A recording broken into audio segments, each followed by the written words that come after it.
छोटा सा बच्चा है, 9 साल का बच्चा है, 13 लाख कमा रहा है, 14 लाख कमा रहा है, you are a tech pro, तो व्हाट यू से कि इज इट रियलिटी या ये ऐसे ही? कंटेंट क्रिएटर हूँ, टेक से रिलेटेड हूँ, जबकि उसकी जर्नी में कुछ टेक का है नहीं। वो शायद उसने कोई बहुत बड़ा एक इवेंट करवा दिया टेक का और लोग समझ रहे हैं कि यार ये टेक का बहुत बड़ा गुरु है। अगर आपको सिर्फ पर्सनल ब्रांडिंग और नेटवर्क करना आता है तो आप बहुत आगे जाए। बहुत सारे एक्सपर्ट्स हैं, बहुत सारे अच्छे लोग हैं इस मार्केट में छुपे हुए हैं। उसकी रीज़न ये है कि वो छुपे हुए हैं, वो बोल नहीं सकते, वो एक्सप्लेन नहीं कर सकते, वो लोगों से नेटवर्क ही नहीं कर सकते।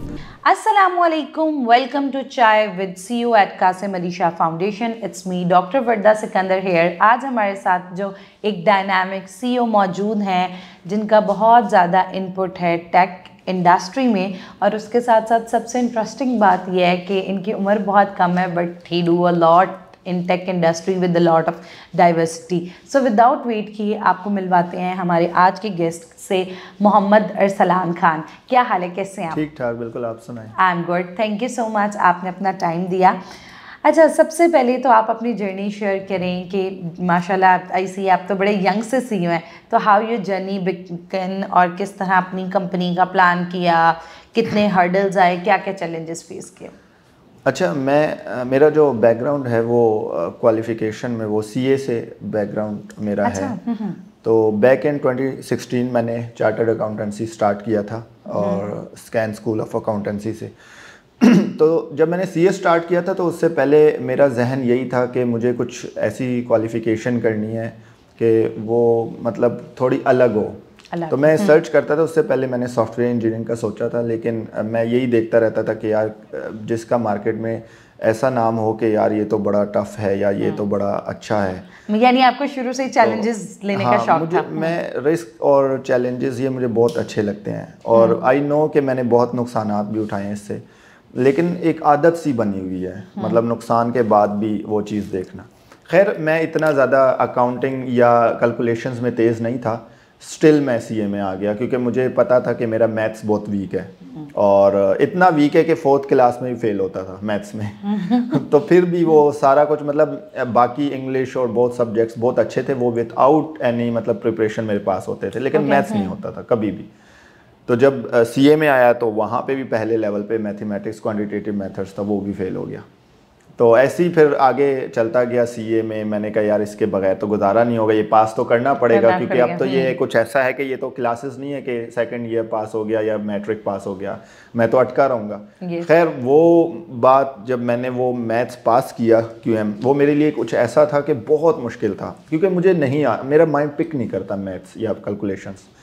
तो फिर भी स्टिल वो मैंने पास कर लिया। उसके बाद मुझे मोटिवेशन मिली कि यार अब मैंने कुछ और करना है, क्योंकि सेकंड लेवल में आते साथ ही कैफ शुरू हो जाता है CA का। तो उसमें फिर बहुत ज़्यादा मुझे ऐसा लगा कि उसमें, क्योंकि फर्स्ट लेवल पे 4 पेपर्स थे और सेकंड में 13 पेपर्स थे, 10 पेपर थे या ऐसा कुछ।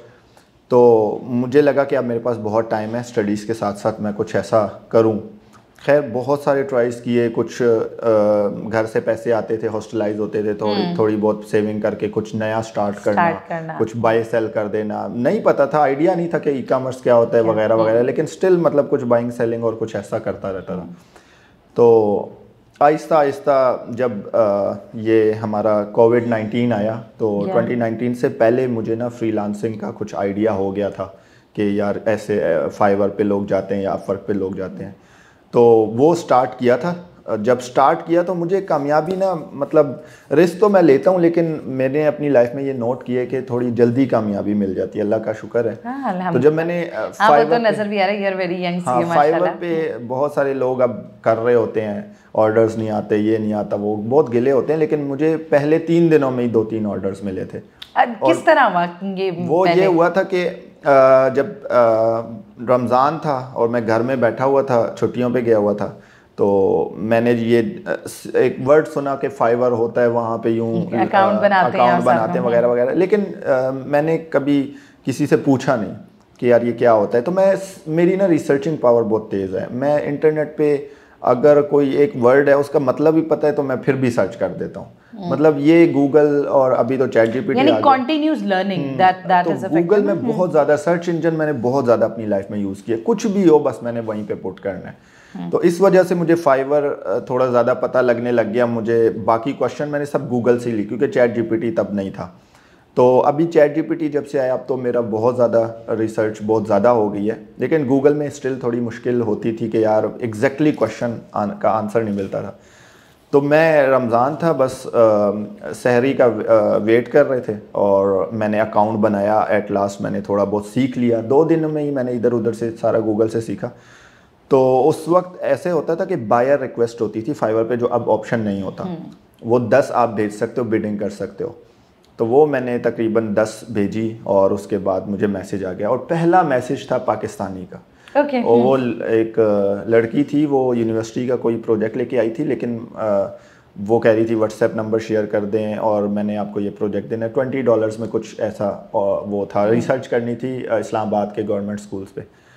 तो वो जो उसने ऑर्डर दिया, मुझे ये भी नहीं पता था कि ये ब्रीच ऑफ टर्म्स है कि आप आउटसाइड ऑफ द फाइवर जाएंगे। मैंने कहा ठीक है, मैं व्हाट्सएप कर देता हूँ। खैर वो पहला मेरा ऑर्डर था, पाकिस्तानी के साथ था, और वो $20 सक्सेसफुल या फेल हुआ? हाँ, वो सक्सेसफुल हो गया। वो असल में अब वो जब ऑर्डर आया तो मुझे नहीं करना आता था। तो मेरी वैसी सर्कल, सोशल सर्कल बहुत अच्छा था। तो मैं जब व्हाट्सएप स्टेटस लगाता हूँ, मेरे शुरू से ही ना बहुत ज़्यादा लाइक कनेक्शंस लोगों के साथ बहुत ज़्यादा हैं। अभी भी मेरे स्टेटस पे 1000+ व्यूज़ आते हैं। मैं कम्युनिटी बिल्डिंग बहुत अच्छी लगती थी। तो उसमें ये एक बंदा मिल गया, उसने कर दिया और हमने हाफ कर लिया। तो उधर से मुझे फिर थोड़ा पता लगा कि यार अगर ये मैं कर सकता हूँ तो मैं मज़ीद हर चीज़ कर सकता हूँ। अब मेरे पास कोई स्पेसिफिक स्किल्स नहीं है, लेकिन मैं आउटसोर्स कर रहा हूँ। तो मैंने वहाँ से 2-3 और ऑर्डर पकड़ी। सोशल मीडिया मार्केटिंग का मुझे मंथली बेस पे मिल गया, और ट्रस्ट मी वो मैंने ले लिया $40 में मंथली बेसिस पे सारी सोशल मीडिया मैनेजमेंट, जो कि आजकल भी लोग $800-1000 भी कम मानते हैं उसके लिए। मुझे नहीं आइडिया था क्योंकि स्किल्स, लेकिन मैं हमेशा यही सोचता हूँ कि यार जब तक आप एक्सपीरियंस नहीं करते, फेल नहीं होते, तो आप अच्छे से नहीं सीख पाते। आल्दो आप लोगों से सीख जाओगे, लेकिन जब खुद से एक्सपीरियंस ना करो तो अच्छे से नहीं सीख पाओगे। तो वो आउटसोर्सिंग मुझे थोड़ी सी अच्छी लगी, और आहिस्ता आहिस्ता मैंने एडवांस एक्सेल की जो स्किल है वो डेवलप कर ली, क्योंकि मुझे वो भी नहीं पता था कि मुझे ये करना है, क्योंकि स्किल्स लोग सारे सीखते थे। लेकिन उन दिनों में ऐसा था कि मेरा एक रूममेट था, जो कि रूममेट नहीं फ्लैटमेट था, जो कि ऑलरेडी ये चीज़ जानता था या करता था। तो मैंने उसके वैसे ही दोस्त से पूछ लिया कि यार ये बंदा क्या करता है। उसने बोला यार कोई एक्सेल VBA समथिंग करता है। तो मैंने उस पर रिसर्च शुरू कर दी। मैंने कहा यार ये तो अच्छी है, लेकिन बाद में पता लगा वो सारी कैलकुलेशंस है जो कि मेरा माइंड पिक नहीं करता। खैर वो एडवांस एक्सेल मैंने सीखा, उसको बहुत अच्छे से किया, और उसको बहुत अच्छे ऑर्गेनाइजेशंस में सिखाया भी फिर मैंने। तो उससे मुझे ना बहुत कामयाबी मिली। मेरी ना फाइवर की गिग एक रैंक हो गई थी, जिससे तकरीबन राउंड अबाउट कह सकते हैं मैंने 2 सालों में $1 लाख अर्न कर लिए थे फाइवर से। तो वहाँ से जब मैंने देखा कि यार अब जो पैसे आ रहे थे, अब मेरी आदत ये होती थी कि मैंने घर प्रॉपर नहीं बताता था कि यार मैं कितना कमा रहा हूँ। उसकी रीज़न क्योंकि ये बात बिल्कुल सही है, जब आप घर वालों को एक्सपेक्टेशन देते हैं, फिर वो कंसिस्टेंसी से उस पे रहते हैं। हाँ, और वो मुझे लगता है with the time expectations high होती जाती हैं। जबकि हम फाइवर, अपवर्क पे या एज अ फ्रीलांसर उस वक्त जो है वो ये कंसिस्टेंट नहीं रहते थे। तो मैं जो कमाता था मैं बहुत ज़्यादा उड़ाता था। अब मुझे नहीं पता था कि मनी मैनेजमेंट क्या है, इसको सेव कैसे करना है, क्योंकि अचानक से एक 15,000 हॉस्टल में लड़का लेने वाले के पास लाखों आ जाएं, वो फिर सोचेगा क्या करूं यार इसका। तो उस बेस पे काफ़ी कुछ सीखा। लेकिन 1-2 साल जब एक्सपीरियंस हुआ तो मैंने कहा यार ये तो मैं मतलब यही करता रहूँगा, ऑर्डर लिया, ऑर्डर दे दिया, आउटसोर्स कर लिया, तो वाई नॉट कुछ अच्छे बिजनेस की तरफ जाते हैं। तो खैर एक्सेल के साथ साथ मैंने बिज़नेस प्लानिंग की सर्विसेज देना शुरू कर दी थी, क्योंकि CA में हमारे कुछ फाइनेंशियल मॉडलिंग और अकाउंटिंग में कुछ चीज़ें सीख ली थी, जो कि मैंने कहा कि यार ये बिज़नेस प्लान लोगों को बना के देते हैं। तो उसमें ना बहुत अच्छा रिस्पांस मुझे आने लगा, और वो ज़्यादा अमाउंट के बनती थी, लाइक $300 का एक बिज़नेस प्लान बना दिया। वो उस वक्त बहुत अच्छा चल रहा था। तो मैंने कहा यार वाई नॉट मैं अपने लिए कोई बिजनेस प्लान बनाऊं। तो मैं बैठा, मैंने बिजनेस प्लान बनाया, नाम सोचा कि यार क्या अपनी कंपनी बनाई जाए, अपना स्टार्टअप। तो मेरा एक फाइवर अकाउंट था, उसका मैंने नाम, मैं जब भी रखता था तो मैं सजेशंस लेता था। उस वक्त मैंने उसका नाम वेबप्रो समथिंग रखा था। तो मैंने कहा यार ये नाम बहुत अच्छा है। उस पर मैंने रिसर्च किया, तब सर्च इंजन में वेबप्रो आता भी नहीं था, अब बहुत सारे आते हैं। हाँ, अब तो बहुत सारे। तो अब वेबप्रो के नाम से मैंने कहा कि यार वेबप्रो तो है, तो आगे सर्विसेज लगा दिया, वेबप्रो सर्विसेज मेरा बन गया। तो फर्स्ट ऑफिस मैंने तकरीबन कोई 7,000 का लिया था, और पर मंथ, और उसमें मैंने 2-3 इंटर्नशिप्स के लिए बंदे हायर किए। और वो जो फर्स्ट एक्सपीरियंस था मेरा, थोड़ा सा ये है कि वो सारा कुछ चलता था फाइवर अपवर के अकाउंट्स पे कि यार बिजनेस आ रहा है। लेकिन 6 महीने गुजरने के बाद मुझे ये फील हुआ कि यार ये तो मैं घर में भी बैठ के कर सकता था। हाँ। ये ऑफिस लेके 2-3 बंदे बैठा के क्यों कर रहा हूँ। तो ये चैलेंजेस साथ साथ फील हो रहे थे ना कि यार ये तो चैलेंज है कि ये क्यों मैं मतलब कर रहा हूँ, क्वेश्चंस रेज होते थे। उसके बाद मैंने कहा कि यार ऐसे करता हूँ, मैं लोकल मार्केट में ये सर्विस देता हूँ। चलो ये ऑनलाइन वाला भी चल रहा है, लोकल मार्केट का भी चल रहा है। तो मैंने अपना ऑफिस अपग्रेड किया और 12,500 उस वक्त कोई रेंट बना, मैंने थोड़ा बड़ा ऑफिस ले लिया। अब वहाँ पे मैंने कुछ लोगों को बिठाना शुरू किया और वहाँ पे मैं लोकल मार्केट में लोगों को कांटेक्ट करता था, सारा कुछ होता था। रिस्पॉन्स थोड़ा सा स्लो था, तो मैंने सोचा कि वाई नॉट इसके लिए एक डेडिकेटेड एक्सपर्ट हायर किया जाए जो कि लोकल मार्केट में जाए और हमें वो करे, क्या कहते हैं, इंट्रोड्यूस करवाए कि हम क्या करते हैं क्या नहीं करते।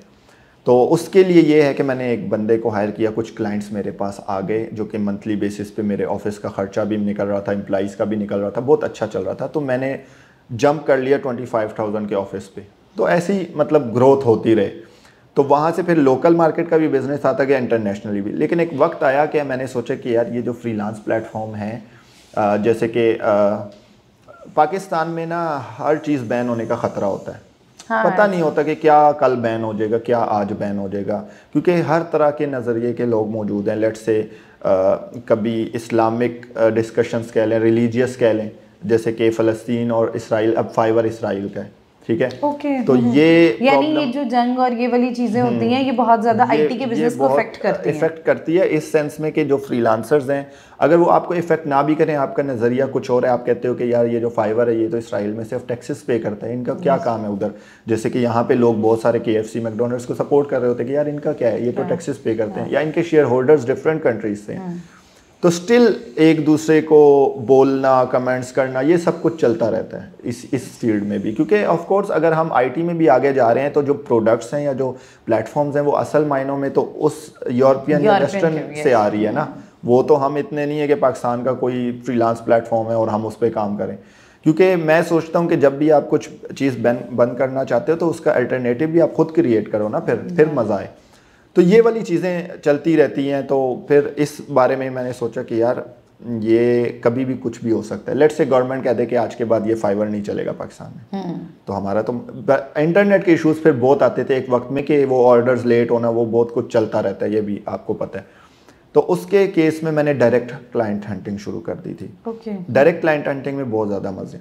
उसका ये है कि आपको बैठना नहीं पड़ता प्लेटफॉर्म्स को लेके। और ये जो फ्रीलांसिंग है, फिर मुझे पता लगा कि यार ये एक बिगनर स्टेप है, एक छोटा सा, कि एक बंदे ने अपना ख़र्चा पूरा करना है, ये उसके लिए फ्रीलांसिंग। फिर मैंने मतलब बहुत अच्छे अच्छे लोगों से ये सुना, क्योंकि मैं ना बहुत सारे इवेंट्स में जाता था। मैं क्या करता था एज अ स्टूडेंट और एज अ ये जब बिज़नेस स्टार्ट किया था, मुझे नहीं पता था कि मैं CEO हूँ, फाउंडर हूँ, क्या हूँ, बस मुझे बिजनेस रन करना आता था कि यार ये ऐसे मुझे लगता है that's a very key thing कि CEO खुद इन्वॉल्व हो, वो हर टाइम जो वो CA वाली। हाँ बिल्कुल, मैंने कभी इंटर्नी को या बाकी लोगों को ऐसे मतलब नहीं देखा कि यार ये मेरे एम्प्लॉइज है, मुझे पता नहीं था कि एग्जैक्टली कैसे डील करना होता है। तो खैर मैं मार्केट में निकला, नेटवर्किंग की लोगों की। मैं ना फेसबुक पे ग्रुप्स में इवेंट्स में जाके रोज़ देखता था कि मेरे इर्द गिर्द कौन सा इवेंट हो रहा है। तो ये चीज़ मेरे लिए बहुत फ़ायदेमंद साबित हुई। मैंने इवेंट्स ज्वाइन करना शुरू किए डिफरेंट, और IT के इवेंट्स, कॉन्फ्रेंसेस, कनेक्शंस बनाए। हाँ कनेक्शंस बनाए। तो उसमें मुझे फिर पता लगा कि यार एक हायरार्की होनी चाहिए, और आप CEO फाउंडर हो, आपको यूँ रहना चाहिए, यूँ वगैरह वगैरह, ये थोड़ी चीज़ें हैं। लेकिन स्टिल मैं वो CEO या फाउंडर वाला अपने एम्प्लॉइज़ के साथ कभी बिहेव रखा नहीं है। उसकी रीज़न ये है कि शायद मेरा एज फैक्टर ऐसा है, क्योंकि हम जब एम्प्लॉइज़ रखते हैं, कोई हमसे बड़ा होता है, कोई छोटा होता है। शायद आप जब थोड़े 40 साल के हो, जब फिर आपको फील हो कि हाँ मैं भी कुछ हूँ। तो ये भी एक पॉइंट मैंने नोट किया। तो यूँ आगे चलते गए और बिज़नेस ग्रो होता गया। इंटरनेशनली इतना माशाल्लाह से ग्रो हुआ कि फिर हमने अपनी कंपनीज यहाँ पे रजिस्टर की, US में की, UAE में की। तो अपनी एक अकाउंटिंग बुक कीपिंग की फर्म बना ली, क्योंकि बैकग्राउंड तो अकाउंटिंग बुक कीपिंग का था। आल्दो मेरा इसमें इंटरेस्ट नहीं था, क्योंकि मैं डिजिटल मार्केटिंग में ज़्यादा इंटरेस्ट लेता हूँ, हालांकि मैं अकाउंटिंग फाइनेंस बैकग्राउंड का हूँ। लेकिन मेरे इर्द गिर्द वाले जो सारे लोग थे वो अकाउंटिंग फाइनेंस के थे। तो इसी के साथ जब मैंने सोचा कि यार ये CA स्टूडेंट्स बहुत हर्डल्स फेस करते हैं, या ACCA वाले, ये क्या करते हैं, इनमें ना टीचर्स का ये रोल होता है कि वो कहते हैं इधर उधर आप हो जाओगे तो फेल हो जाओगे। तो वो 75% मैं कहता हूँ कि अप्रॉक्स बच्चा जो सीए में आता है वो मिडिल क्लास से होता है, वो बाहर से आता है, वो अपने खर्चे पूरे नहीं कर सकता और पेपर इतने टफ होते हैं जब वो कोई जॉब या कुछ करते हैं।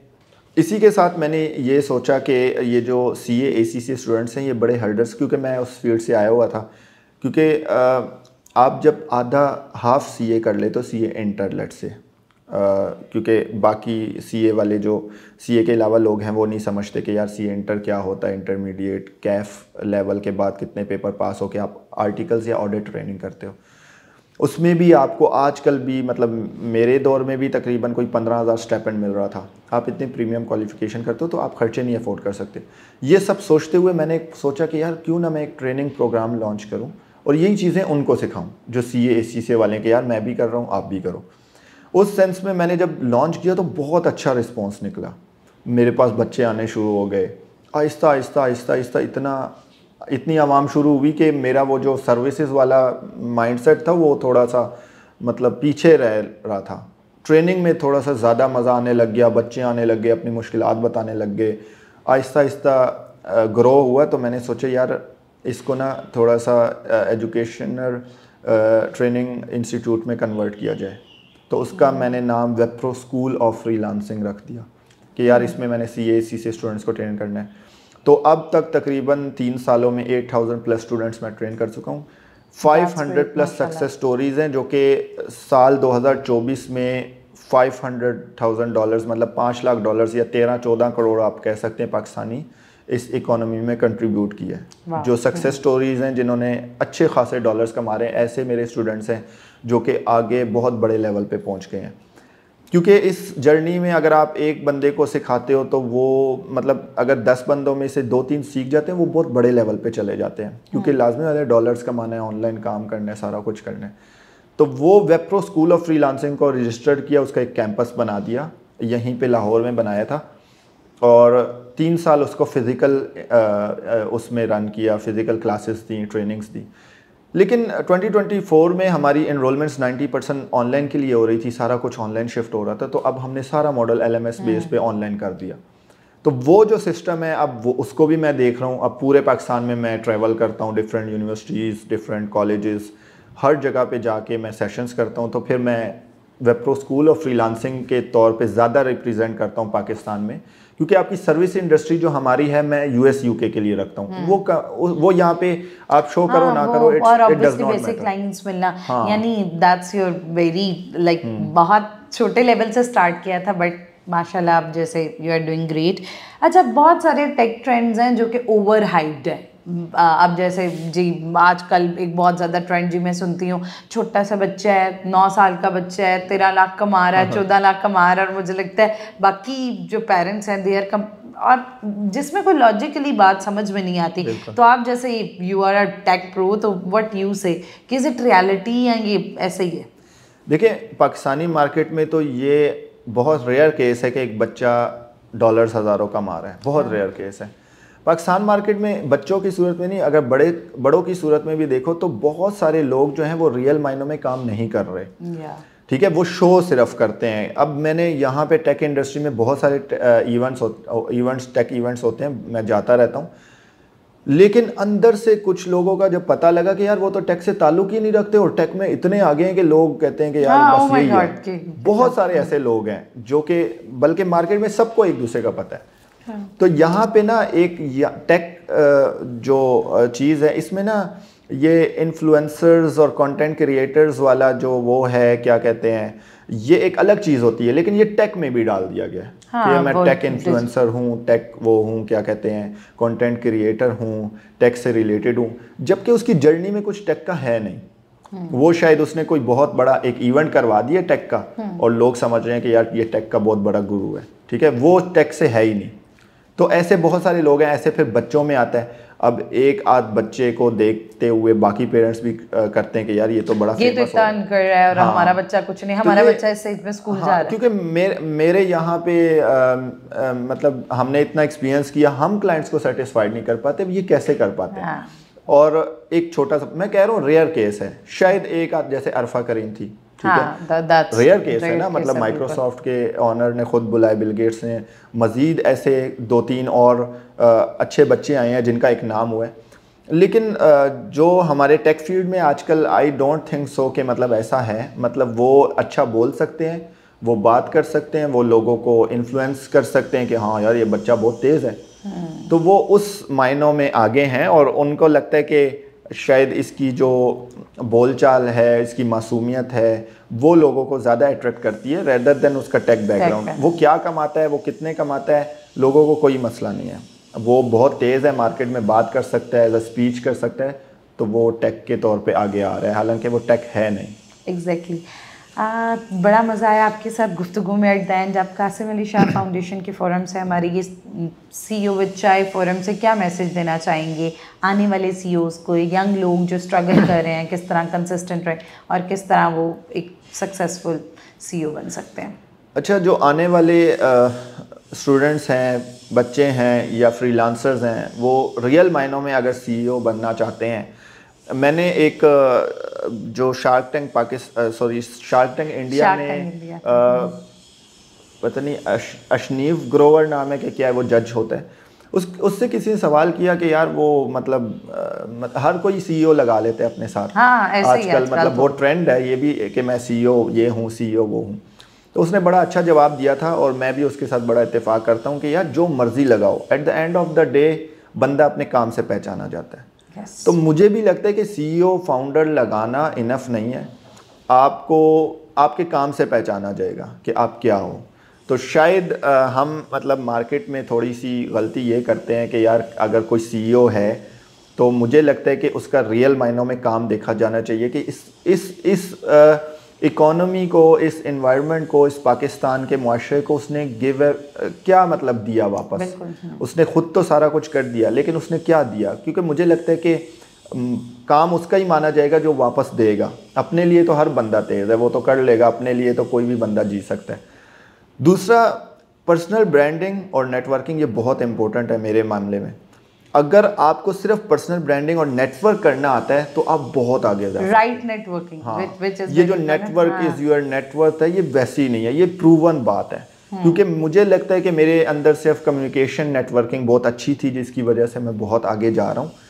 और बहुत सारे लोग हैं, बल्कि अगर 6 गोल्ड मेडल लेके भी आप घूम रहे हैं और बात नहीं कर सकते तो उसका फ़ायदा नहीं है, क्योंकि लोगों को बताना है, लोगों को दिखाना है। बहुत सारे एक्सपर्ट्स हैं, बहुत सारे अच्छे लोग हैं इस मार्केट में छुपे हुए हैं, लेकिन शायद वो यहाँ पे नहीं बैठ सकते।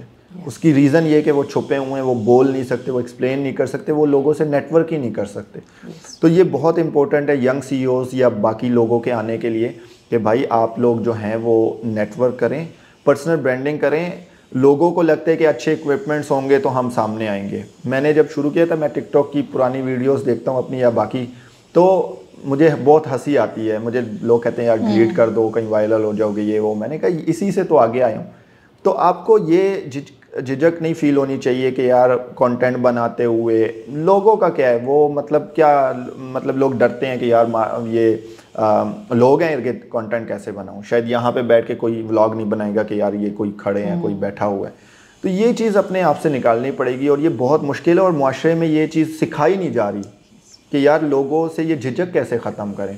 क्योंकि बहुत सारे लोग हैं वो $1 मिलियन कमा सकते हैं शायद, अगर उनको ये एक चीज़ सिखा दी जाए कि भाई अपने आप से झिझक कैसे हटानी है। ज़बरदस्त जी, हमारे साथ मौजूद थे Mohammad Arsalan, he is amazing CEO, और जैसे कि उन्होंने हमें बहुत सारी बड़ी ज़बरदस्त चीज़ें बताई। Yes, your networking is your network, PR बहुत इंपॉर्टेंट है, कम्युनिकेशन, और सबसे बढ़ के being a CEO what you are doing, उसे बताना, दिखाना, self branding, that play a big role. Hope you like this episode. अगर आपका इससे रिलेटेड कोई भी सवाल है तो आप कमेंट सेक्शन में हमसे पूछ सकते हैं। स्टे ट्यून्ड, मिलते हैं एक नए एपिसोड के साथ। अल्लाह हाफ़िज़।